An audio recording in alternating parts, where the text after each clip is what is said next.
let's call it the Ferrari of go-karts. I think that's accurate. Okay, we'll call it the Ferrari of go-karts. Welcome back to part 3 of refreshing this Tony Kart. By the end of this episode, we're hoping to have the engine started so I can get a better idea of how it's going to run. Stay tuned. Burp, burp, burp, burp.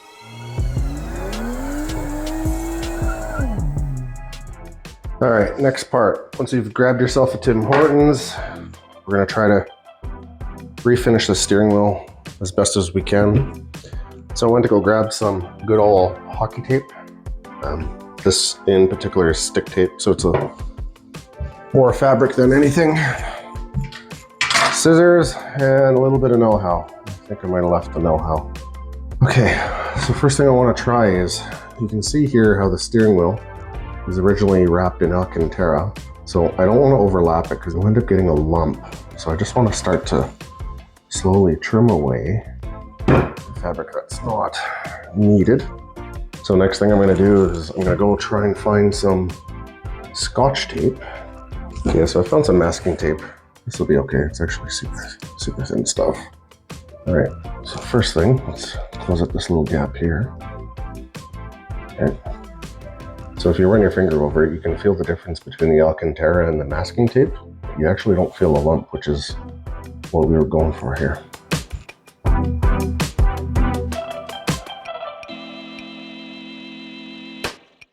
Coffee break. So this is super sticky stuff. So once we start wrapping, it's going to be a bit of a pain.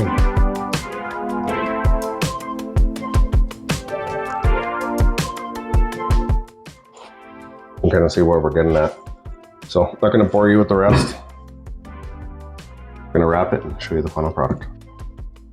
Okay, and there we have it. So the engine sat for probably a couple of days now because I've been a bit lazy.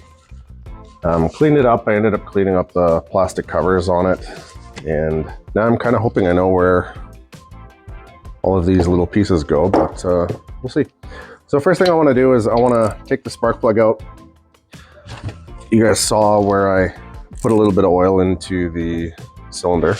So what I wanted to do is have it sit on the rings, make sure that the engine isn't seized or anything. I don't think it would be. It ran fine, but it's always better to be safe than sorry. So let's pull this off. Nice and lubricated. Okay, so again, that's the clutch. You'll have to spin fast enough for you to be able to lock it up. Without the spark plug in, I bet you it would be, oh wow, okay. I don't know if you can see the side of the piston. Holy cow, look at that. It goes all the way up. Look at that. It moves great. Oh, that is so nice to see. So this here, from my understanding, is this is kind of like a vacuum port. So what this does is there's a hose that goes from here to the carb or throttle body, I guess they would call it. Carburetor, I guess. And what it does is with the pulses, it actually pulls fuel into the carburetor, and that's how you end up getting the feed, because this doesn't have a dedicated 12-volt system. Okay, yeah, spark plug is good. Throw the spark plug back in. Here I'm reinstalling the freshly rebuilt carburetor that I had rebuilt in a previous episode. I ended up using an Amazon rebuild kit. It was relatively inexpensive, and I think it was a very detailed walkthrough as to how to rebuild it from the ground up. So I'll include the link here for you to review. Whoop, whoop, whoop, whoop. All right, so these little stanchions here, nothing super crazy. I'm just gonna put these back in really quick. Okay, I'll just grab it like that, give it a snug. Those are good. They're a little bit loose before. I don't think it was bouncing around, but I'm gonna put this to the side, put it right on the carpet, and I'm gonna show you what I did with the air filter. So this big old air box here, this is the intake. So it has 2 velocity stacks right in the front here that go right onto the inside. Ignore that little bit of sloshing around, it's just seafoam. So right in through there, and what this filter does is you squish it down, you squish it right into that hole there, and then you can turn it and manipulate it while in there. So there's that little ridge there, it sits just inside the little ridge here, and then you clamp this side to the throttle body. So I don't know exactly what's the best orientation for this one. I'm going to assume it's just going to be down, maybe up. I bet you it's probably up. That looks a lot, no, sideways. I don't know, I'll figure it out. So I'm going to give it a couple rinses here and start tossing the motor back in. Okay, so the air filter itself, I just took it in the house. I did it off camera. What I ended up doing was spraying it with I believe it was a bathroom cleaner. So I sprayed it with a bathroom cleaner. So it smells good actually. It smells like winter fresh or whatever it was. Let it air dry, nothing super crazy. I'm just gonna toss it back in here. So I just hosed it, I just sprayed it, let it soak for a while. It was some foaming action, Wizzo garbage, I don't know. And here, because this has to go in, let's just give it a little nudge. Excuse me! So be a little gentle with this. You don't want to tear it. I could be using a plastic pry tool, but I've done this enough times that I'm apparently a glutton for punishment. Yeah, that's it. So you're not going to see anything in there. You can see it from the side, like if you were to spin the air filter. Actually, filter stays in one location. The only difference is the end here where you mount it. So I guess what we're going to do is I'm going to drill this hole a little bit bigger. And I'm going to see where we can mount it the nicest. And then just give the filter a bit of a spin. All right, so after the paint dried, it actually doesn't look too bad. So what I'm going to do is I'm going to drop the motor and slide it to the side, put the chain on, and continue. Oh, pains me to hear scratching on a freshly painted cart. So for the chain itself, we're not going to do anything too crazy. As I showed you earlier, it's actually in pretty nice shape. So there's a little bit of wax left over, so you can see all the shit coming right off it. That's it. Look at all the stuff that came off it. Yeah, it's in really nice shape. I don't see any hard links or anything. Of course, before we run it in, what we're going to do is we're going to lube it up really nice. We're going to use some proper wax from my motorcycle days. Chain's ready to put on. All right, so like before, super simple stuff. Just get it around the gear. Just over here, it's a little bit short. So what's kind of nice is I can just roll it, set it back into place. And you know what? It has a reasonable tension actually. Yeah, that's not bad actually. Yeah, that's right where I'd want it. So typically you would want, it's about 1 centimeter of deflection. Might be a little bit less, but we'll go from there. If it ends up rattling or if it's giving me a bunch of noise or any issue, then what I'll do is I'll snug it up. And again, it's just from that small thing there. So if I haven't stressed it already, may not have. Anti-seize should be another very important tool in your garage. Everything should be anti-seized. Every single nut, well, I guess within reason. If it can be anti-seized, there's a good chance that you should be anti-seizing them. It's fantastic when you go to take it apart after it's been through some grit and grime and all of a sudden it comes out without issue. Some of that there. All right, I'm guessing this one is gonna go here. Okay, so this one has a bit of a notch cut out of it. I'm not sure what that's for. I'm guessing maybe something to do with it not catching on the front. I don't know. And so we'll get them close. Yeah, looks good. Yeah, so it's right against the pin. Still looks good. Okay, that's tight enough to where I feel comfortable. Since it's cold here in good old Alberta, I'm using a heat gun to warm up the side engine covers, just to give them a fresh coat of paint. Not using anything crazy, just some Rust-Oleum 2-in-1 paint and primer. Next up, we end up putting the chain cover back on. It's a good thing to keep these in place just in the event that the chain decides it wants to break. If it does end up breaking, it'll swing around and who knows what it'll end up taking off. After the chain guide, we're going to tidy up the ignition system. We're just going to ensure that the grounding is done properly and make sure there's no breaks in the wiring itself. For the plug boot, what we're going to do is we're going to give it a quick wrap of electrical tape just for a little bit of stability and for a little bit of protection. For every electrical connection, including spark plugs and spark plug boots, I always ensure that I use dielectric grease for a proper connection. Next, we're going to put the throttle cable back in. These can be a little bit tricky to get them properly tuned, so I'm going to throw it in, ensure that it's actuating the blade properly, and I'm going to fine tune it later on in this project. Yep, working good. Now we can get the brap brap noises.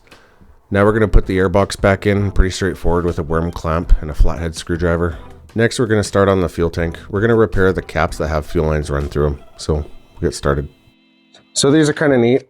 You end up having caps with a hole down the center, and these. So what you end up doing is it goes through the cap, and as you tighten the cap to the lid, it actually sits really snug.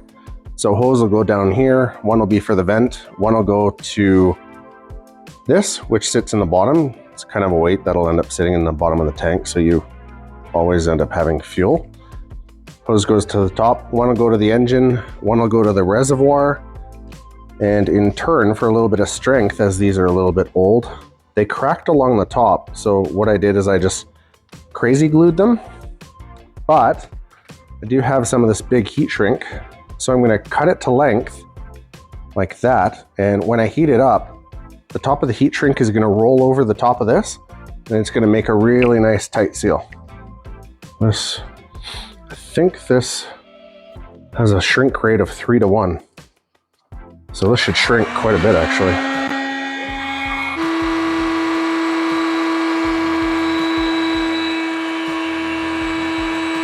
Huh.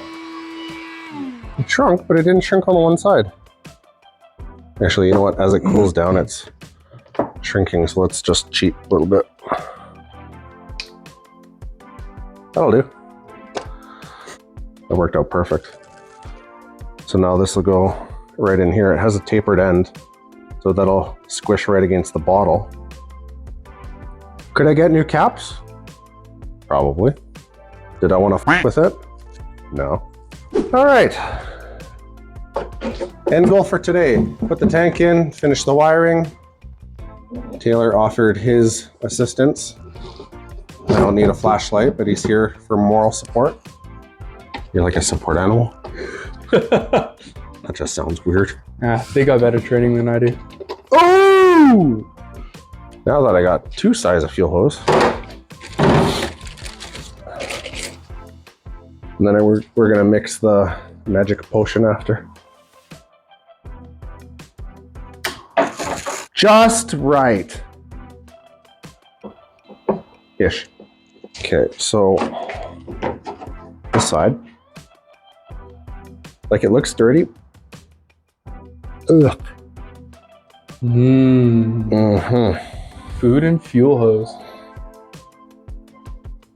So what this does is it pushes it in there, but you want it to go into the lowest sump. So kind of like in here. See?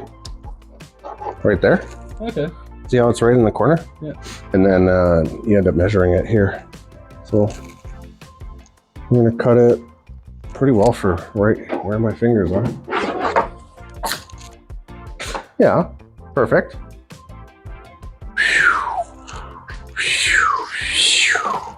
Wow, cool ballerina skills. You shut the f up. No.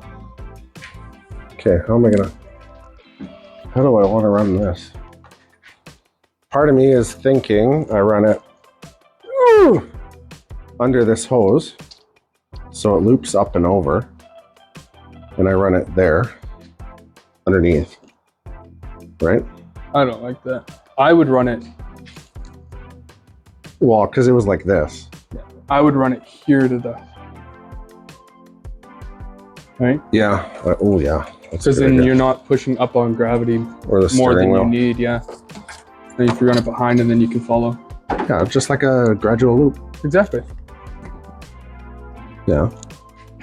Okay.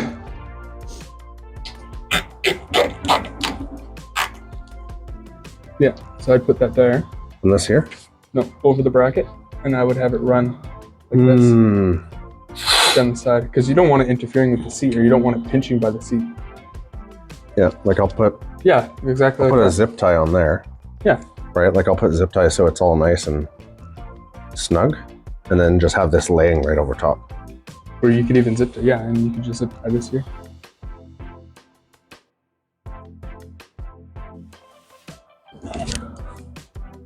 Yeah, that still works. All right, and you know how we're gonna test the line?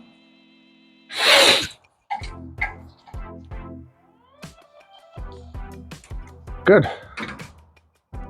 You bought a fuel filter, didn't you? I did. Yeah. So where are you gonna put that now that you zip tied everything? I don't know, maybe right here. Oh, it's a big boy.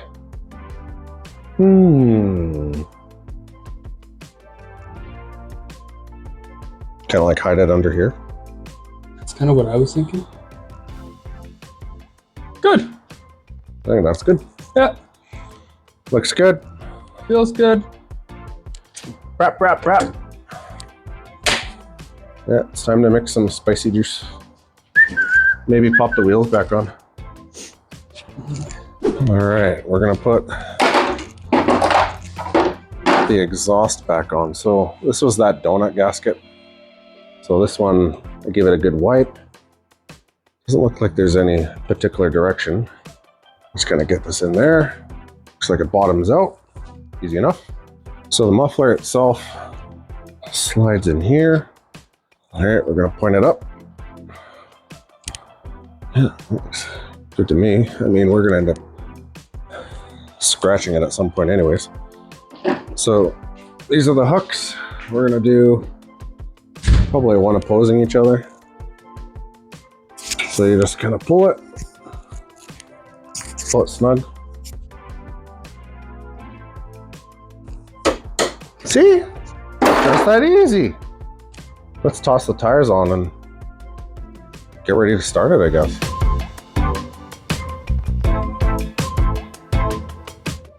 So I got 94 octane fuel from Chevron. Not the best of fuel, but it's comparable to what it was run on last. So what we need to do is we need to pre-mix it roughly 18 parts fuel to 1 part oil. So we've already done the math. We need roughly 280 mil out of this. So I think if we round down to 250 or around 300, it'll be fine. It'll be easy for us to measure because it has just a little gauge on the side. And because this is 94 octane, typically the octane needed for one of these carts is roughly 98 to 100. So for good measure, since I have some butane laying around, we measured it's roughly 1 ounce to 5 liters that you would need to bump it up to about 100 octane. So it's not going to be exact science. I'm basically going to put a capful in this, slosh it around, and it'll be close enough.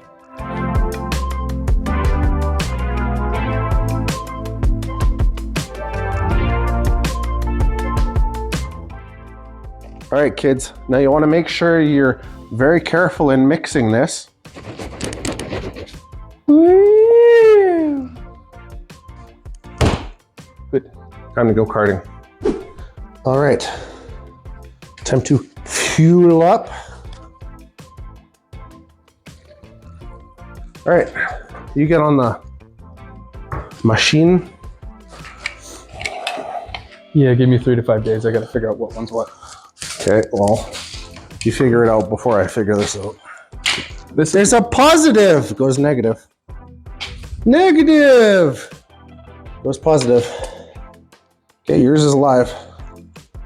You jerk. Okay, not live. Thank you. Okay, well, make sure the positive doesn't, like the positive, if that's the positive there, Yeah. just make sure it doesn't touch the metal box. Why? What do you mean, why? Because it'll short. Ready? Okay, you got a light? Yep. You good? Yep.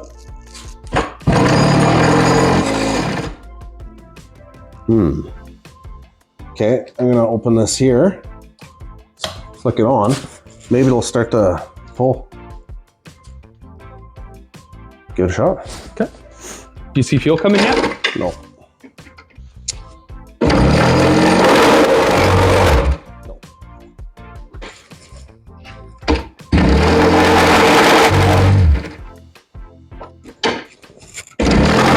No.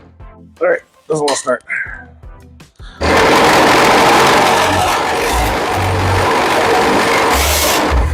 Yeah. Woo!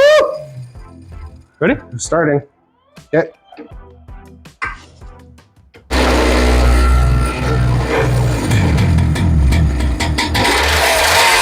Hey! Oh! Hey.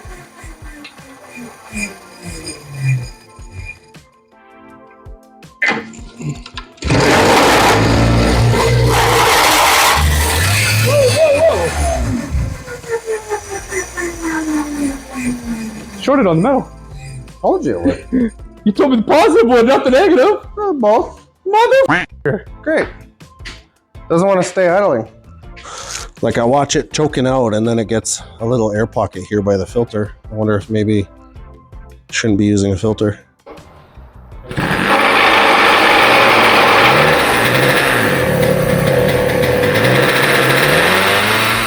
So as you could see, the cart was running like garbage and it wouldn't idle. I have a few suspicions in mind as to what's going on.